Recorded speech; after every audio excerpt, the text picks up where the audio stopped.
Hi, welcome to another posting of this Land Rover 101 which me and my son are working on a Saturday.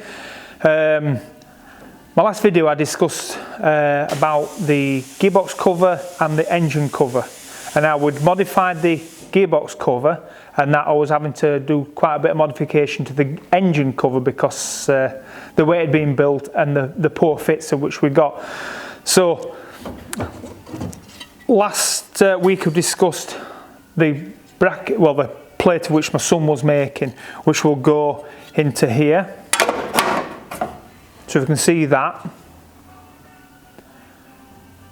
then what we've got to do is I've got to fold a lip here to make sure it sits down onto the cab bodywork correctly, and then the front of the actual cover as well. So if we have a look at the front of the cover, so the engine cover, we have got an issue with mounting it to its face here, which somehow they managed to get it wrong. I don't know how, but they have.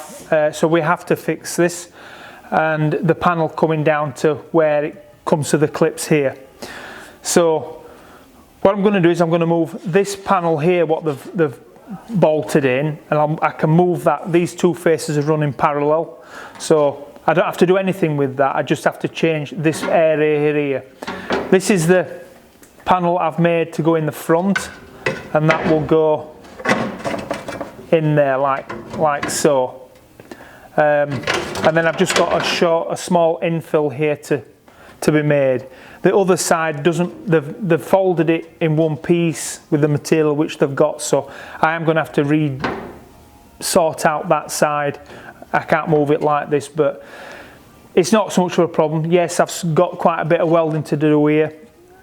If I'd have got a new piece of material and cut and formed it to this, I wouldn't have as much welding to be done on it, but there would still be quite a lot of welding to do. So I don't think really the amount I have to do on it is much more than what I would have originally been doing if I'd have made it out of a completely new piece of material. So yeah, I'm saving some time and some money, I think, ultimately, on reutilising what I've got here. So my next part of the video, I'll show you what I've done in cutting it and welding it, and then hopefully, cross fingers, we'll have actual engine cover completed and fitted in, and you'll be able to see that as well. Yes, it's been a bit of a joy welding it up. I've got it on now, as you can see. There are a few things which I decided to change slightly in relation to its mounting down for its seal. Instead, I was going to put some foam on all the faces, and then it was just going to sit on the foam, and I decided that was a bad idea really, because having a lot of foam there, I didn't like the idea of foam. So I decided to go to scrapyard this morning with my son, and we got a couple of seals from some cars. So that's a boot seal. Don't know if you can see it. While my son messes around with lens. And this is a door seal. So what I've done is, they're knock-on on an edge, as all seals are in cars pretty much. This one knocks on, and the seal, this squashy bit, sits at the front. This one, let me just move this out of the way, sits underneath here, and it sits all the way around there. So that then takes it up better. And so anything that's not quite right, and plus with it being rubber and a tube, it's just a better seal than sponge. So that's what we did with that. I've welded it up, as I said I was going to do, and yes, it was a pain in the backside, even though it was relatively cleaned up the best as I could. It was just pulling rubbish out and all sorts, but we got it sorted out. I've welded it on outside, and I've gone over inside as well, which I'll show you when I take it off. The gear stick,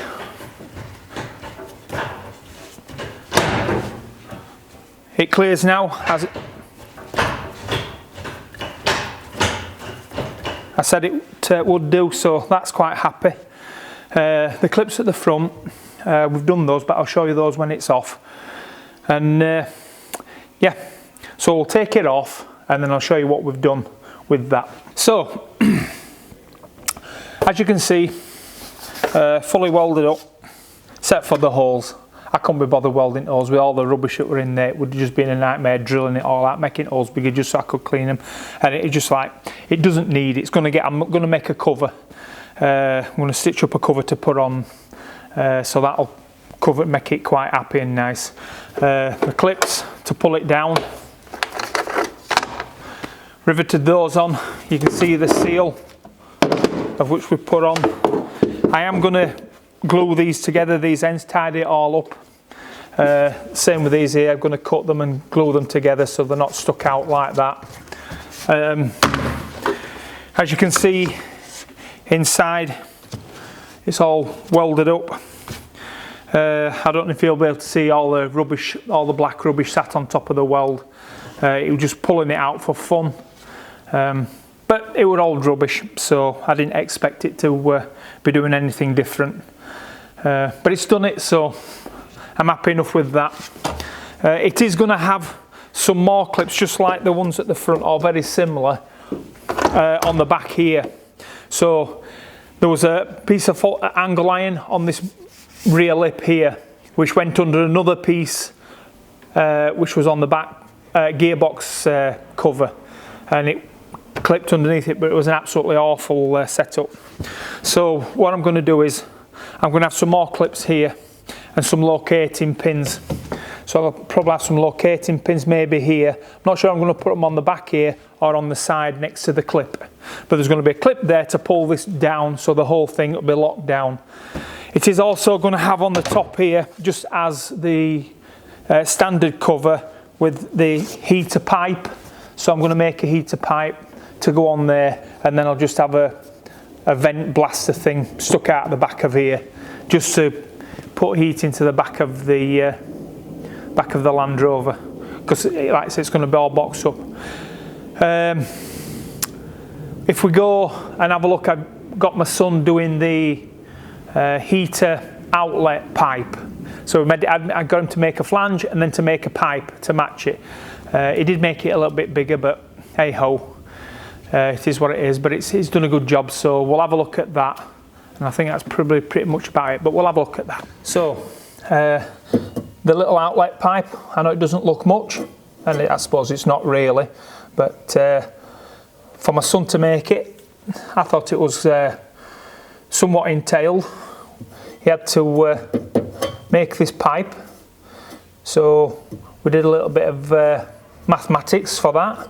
The marking out of the screws to locate this on properly, to make sure all the screws were in line and everything. So yeah, just a simple enough job, but certainly something you had to think about. And for my son, he's done a good job. I welded it up. I just spotted that with MIG on overlap there. I didn't do a butt together. We did do just add a little bit so it was overlap, and I put a number of spots in there. But I've tigged the back of this to this flange, just a fusion weld, just to make it pretty. But yeah, like I say, it's a good job.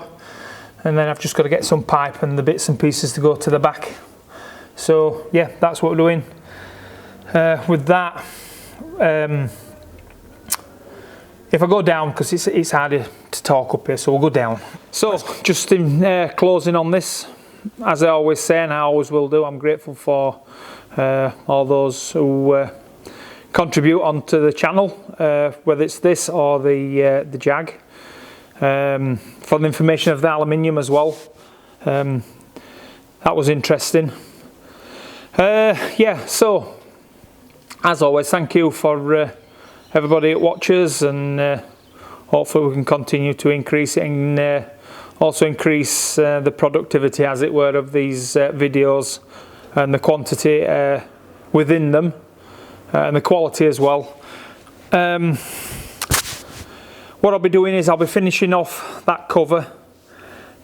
I've still got to get some bits and pieces for it, just to trim it up, finish trimming it up, and like I said, for the heater pipe on it.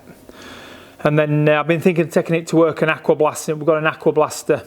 I've been thinking of just taking it, getting it aqua blasted and cleaning it up, just to make that look pretty, more underneath than what else, because it is going to be covered on the outside, but I'm not sure what with yet and how I'm going to, well, it is going to be some kind of material. I was thinking of leather, but I thought that's just way overkill for a Land Rover.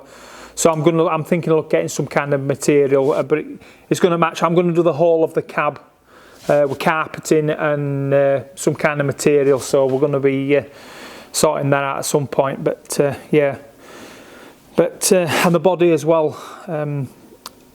I've got that. The drawing's coming on along well. So when I've got that sorted out, I'll show you some pictures of that, and that'll be starting off. I've got the exhaust systems to do, and I said before I will be getting the oils and getting it fueled up and everything, and try and get the thing going. I've got to get a fuel tank for it yet, so been trying to find one of those. I did find one on eBay, but it was right down Gloucester, and it couldn't get a delivery. And last time I tried getting a collection, I was messed around by a gentleman, not the same dude as with the 101, but try to get a collection on the fuel tanks is not easy. So, but those things I've got to sort out. But yeah, thanks a lot, and you all take it steady, and we'll catch you next time. Have a good one.